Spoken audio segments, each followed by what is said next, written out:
Salut, bienvenue dans ce cours de chimie où nous parlons du matériel de la chimie. Aujourd'hui, le point 4, prendre, tenir, chauffer, écraser et agiter. Nous allons commencer par prendre et tenir. Donc pour commencer, les pinces. Voici trois types de pinces différents. On observe tout de suite qu'il y a des différences de matériaux et aussi des différences de forme. La première pince, elle est très pratique pour tenir un tube à essai.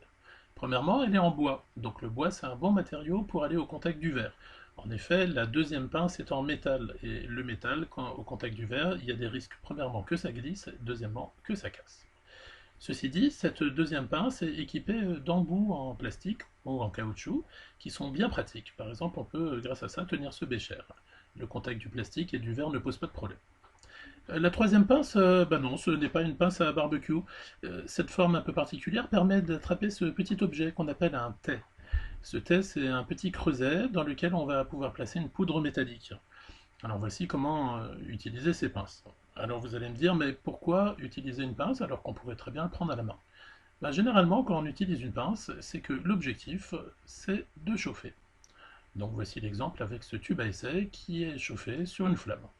Malheureusement, la personne qui chauffe ici n'a peut-être pas remarqué que la pince en bois, évidemment, est susceptible d'être chauffée, donc il faut un peu faire attention à ne pas faire n'importe quoi. Voici un type de pince qu'on appelle pince à deux doigts, puisqu'il y a deux parties sur la pince pour venir pincer. Une pince à trois doigts, c'est facile de comprendre pourquoi.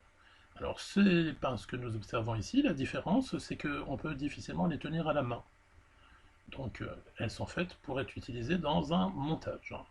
Donc voici un exemple de montage.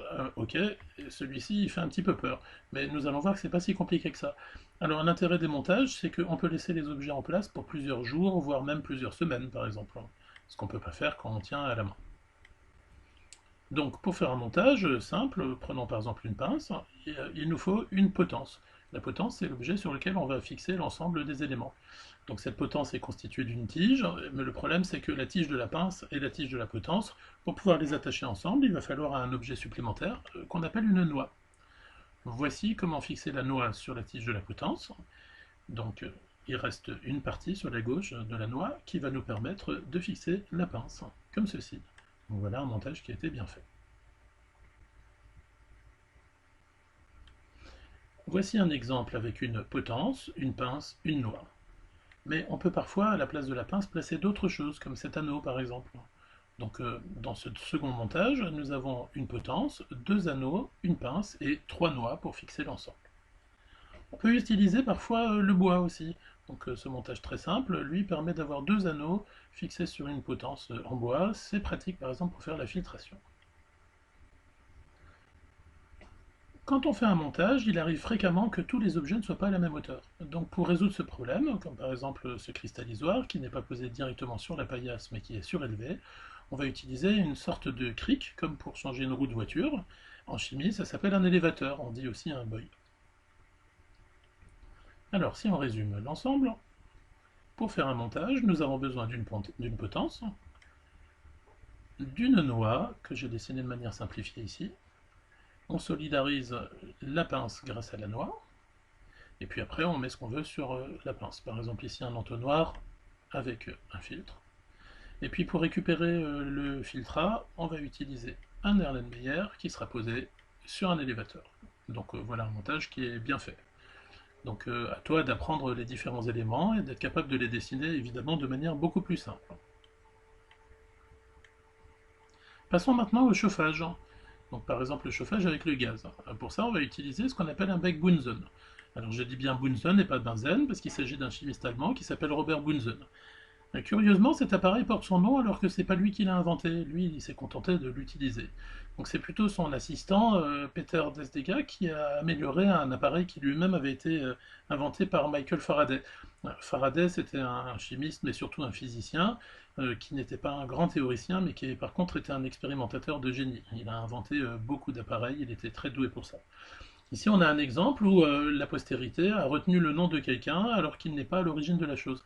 C'est quelque chose qui est assez fréquent et donc il est bon de connaître un petit peu l'histoire pour savoir qui a fait quoi. Alors ce bec Bunsen, il faut une arrivée de gaz avec ce tuyau Et puis nous avons une sorte de petit anneau qu'on appelle la virole, et au-dessus la cheminée. Alors il faut faire attention quand on utilise un Big Bunsen à ne pas faire n'importe quoi. Donc dans un premier temps, on ferme la virole, et on utilise une allumette, généralement avec une flamme, pour démarrer la combustion, comme ceci, et on obtient une flamme éclairante, c'est-à-dire une flamme jaune, qui a une température d'environ 800 degrés, ce qui n'est pas exceptionnel. Bon, évidemment, ça reste une flamme, hein, donc il faut faire attention.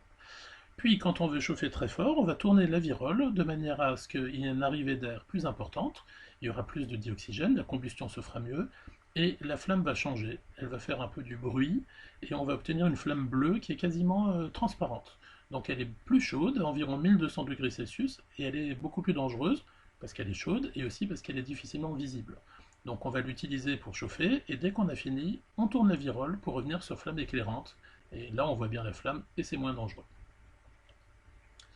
Alors à part le gaz, on peut également utiliser l'électricité, donc les chauffages électriques. Petit rappel, le chauffe-ballon, que voici, donc adapté à chaque forme de ballon, permet un chauffage homogène. Sa représentation ici, attention à ne pas confondre avec le valet, on voit bien ici qu'il y a une fiche électrique avec un câble. Le bec électrique ou tout simplement une plaque chauffante.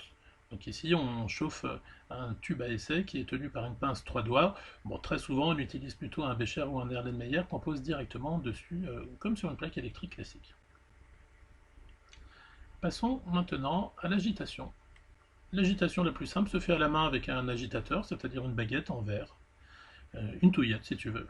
Le problème de ça, c'est qu'on ne peut pas faire ça pendant très longtemps. Donc si on veut une agitation bien régulière qui dure longtemps, on va utiliser un agitateur magnétique avec un barreau aimanté qui mesure 2 ou 3 cm de long et qui est enrobé dans un film plastique. Il existe différents modèles. Et puis on va le placer dans un récipient et on va le placer sur l'agitateur. Et donc il va y avoir une rotation de l'aimant qui va se faire à l'intérieur du récipient, donc ici un bécher, et ça va entraîner le liquide, et c'est ça qui provoque le petit tourbillon. Alors deux remarques à ce sujet. La première, c'est que sur l'appareil que je viens de te montrer, il y a deux boutons. Le premier correspond à la vitesse de rotation de l'agitateur, et en fait le second, c'est un chauffage électrique, comme nous avons vu précédemment. Donc cet appareil est un 2 en 1, il est à la fois agitateur magnétique, et en même temps, il fait le chauffage. La deuxième remarque, c'est que si tu fais une agitation forte avec une vitesse de rotation élevée, dans un bécher, ça risque de gicler partout. Donc le mieux, c'est plutôt d'utiliser un Erlenmeyer qui est vraiment idéal pour ce genre de manip. Et pour finir, nous allons parler de écraser.